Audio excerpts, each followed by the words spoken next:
મિત્રો, અહીંયા માં ચામુંડાના મુખ્ય મંદિરની બાજુમાં માં મેલડી, મહાકાળી માતા, કાળ ભૈરવ અને બટુક ભૈરવના મંદિરો પણ આવેલા છે.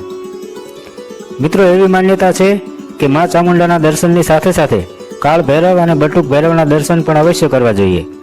જ્યાં સુધી કાળ ભૈરવ અને બટુક ભૈરવના દર્શન કરવામાં ન આવે ત્યાં સુધી માતાજીના દર્શન અધૂરા કહેવાય છે.